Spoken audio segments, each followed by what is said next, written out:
bienvenidos a una nueva sesión del curso de Desigualdad, Cooperación y Desarrollo. Seguimos en el módulo de la capacidad transformadora de los sujetos sociales. En este caso vamos a tratar el tema de otros movimientos sociales. Para ello contamos con Ángel Calle. Ángel Calle es profesor de Sociología en la Universidad de Córdoba, en el Instituto de Sociología y Estudios Campesinos, e investigador sobre agroecología política, sustentabilidad, bienes comunes y nuevos comportamientos globales. Forma parte de Comunitaria.net, espacio dedicado a la investigación aplicada en bienes comunes.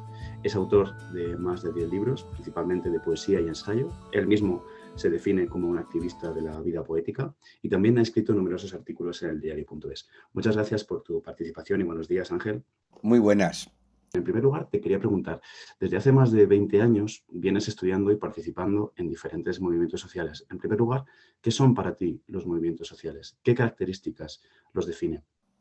Los movimientos sociales siempre son espacios de impugnación de un orden establecido que se basan en redes de solidaridad y que de alguna manera quieren desbordar un marco que no les permite, por razones económicas, políticas, jurídicas, sociales, culturales, reivindicar o hacer valer sus derechos.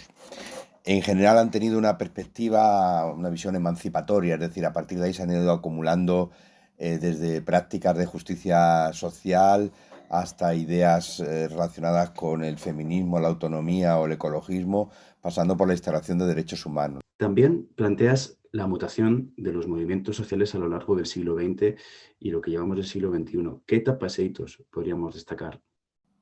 Han evolucionado históricamente tanto como lo hacen, influenciado por ellos, pero no determinados por ellos, los medios de comunicación.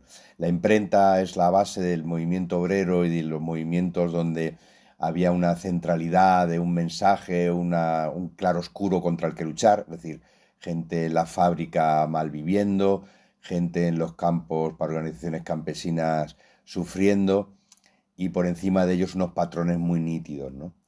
Y la imprenta era el símil de la organización que emitía esos marcos de significado, esas formas de pensar, y a partir de ahí se construían eh, pues esos sentidos de lucha, qué hacer, cómo hacerlo, las revoluciones, los discursos, las reclamaciones, las formas de organización social, etcétera, etcétera. No es que la imprenta lo determinara, la imprenta tenía que obedecer. La imprenta puede ser el partido político o el sindicato de la CNT o puede ser un movimiento campesino o jornalero que se alza en 1934 para pedir la reforma agraria en Extremadura. Pues son estas imprentas tienen que obedecer a ese sentido social, ¿no? Y existían muchas imprentas, las más libertarias, las más marxistas, obreras, autonomistas, regionalistas, etcétera, etcétera, ¿no? Todo eso va cambiando a partir de los años 60 con la entrada de los medios de comunicación, la teatralización, la televisión.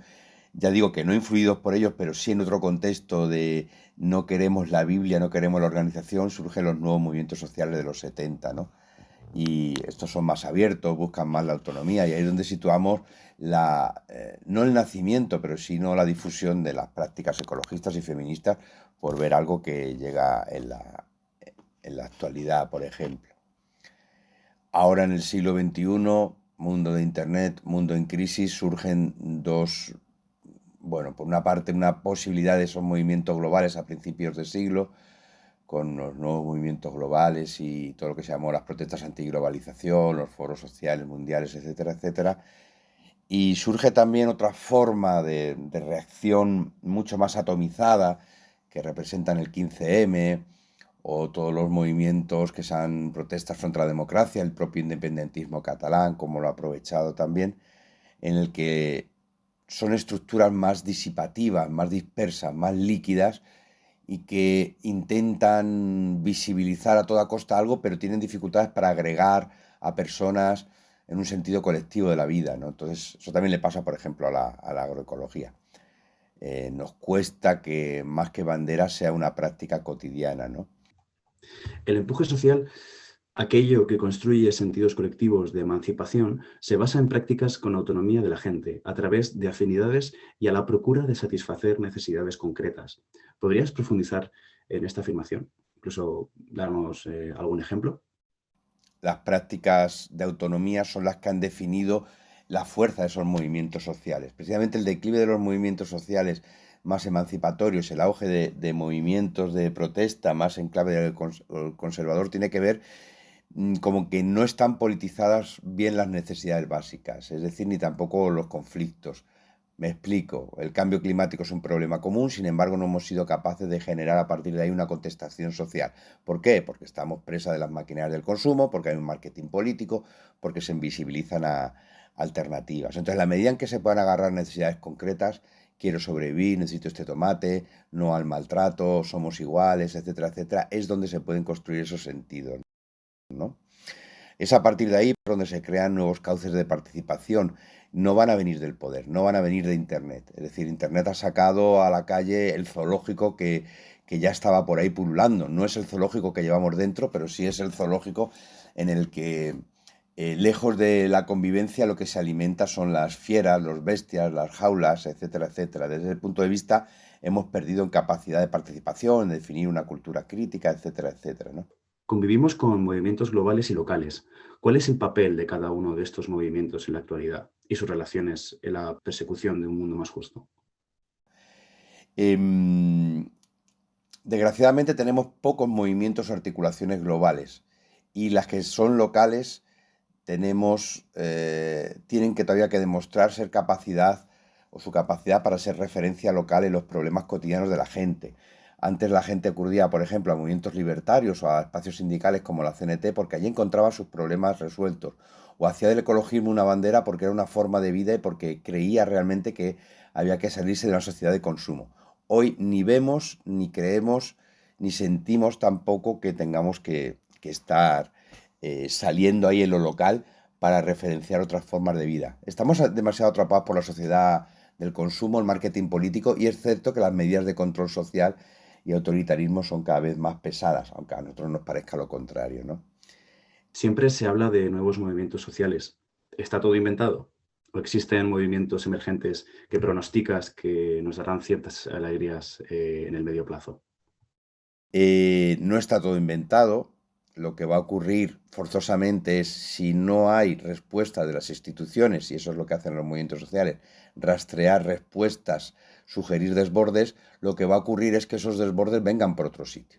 Y hay básicamente dos posiciones. Una es un cierre de filas en torno al autoritarismo creciente que representa la ultraderecha y la deslegitimación de los canales de democracia, de los derechos humanos, etcétera, etcétera, y otro que tenga que ver con ese arraigo más local. Ahí encontramos, por ejemplo, el ejemplo de la agroecología que está reinventando. La agroecología, ¿dónde está su fuerza? ¿Y qué relaciones se establecen con los bienes comunes? ¿Dónde está su fuerza? Su fuerza está en que comemos 3 veces al día y que problematizar la supervivencia a través de una producción sostenible y una nutrición adecuada es una de las claves para continuar luchando por otro mundo, porque es una necesidad muy práctica que otorga sentidos concretos y que permite también desbordes en el sentido, por ejemplo, de ligar movimientos, digamos, más que movimientos, pues no tienen esa fuerza, espacios rurales y espacios urbanos, ¿no? Esa es su fuerza. Y su fuerza también es hablar de territorio, algo que está siendo amenazado y que el cambio climático lo va a poner del revés, puesto que estamos perdiendo fertilidad a pasos agigantados. Fertilidad en la tierra.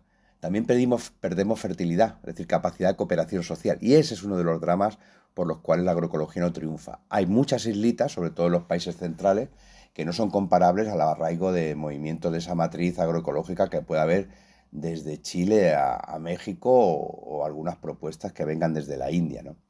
Evidentemente, la agroecología caminará en la medida en que pueda ser transversal, es decir, abarque todo el sistema agroalimentario, no sea una bandera, sino sea realmente una forma de vida, de articulación económica, y se entronque con los bienes comunes en el sentido que diga, el agua, la biodiversidad, la fertilidad de la tierra son comunes que debemos cuidar. Por último, como autor de numerosos libros de poesía, ¿qué relaciones se pueden establecer entre la poesía, el cambio social y los movimientos sociales? Todo cambio social precise de una cultura que lo arrope. Una cultura es algo que pellizca y orienta hábitos, costumbres, cosmovisiones. Ahí la poesía en general es fundamental. Es fundamental porque nos aporta La poesía como cualquier otra manifestación artística, la música, no existen movimientos de emancipación si no existe música que las acompañe, forma de entender la espiritualidad humana y formas de practicar también el ocio y la comunión. Y la poesía para mí son esas gafas que se pone el corazón y que alimentan también las neuronas para desbordarnos a nosotros mismos, ¿no? Y decir, hay que seguir luchando por otras formas de estar. Tú y yo compartimos muchos, aunque no tengamos claro todavía las prácticas y los discursos, pero la poesía es eso, como dijera un poeta latinoamericano, es el horizonte, nos invita a seguir mirando hacia arriba y a seguir estirando el corazón para poder construir esos cambios sociales hoy en día tan absolutamente necesarios. Ángel Calle, muchísimas gracias por tus respuestas. Te agradecemos enormemente que compartas tus conocimientos y tu experiencia con nosotros y ha sido un auténtico placer.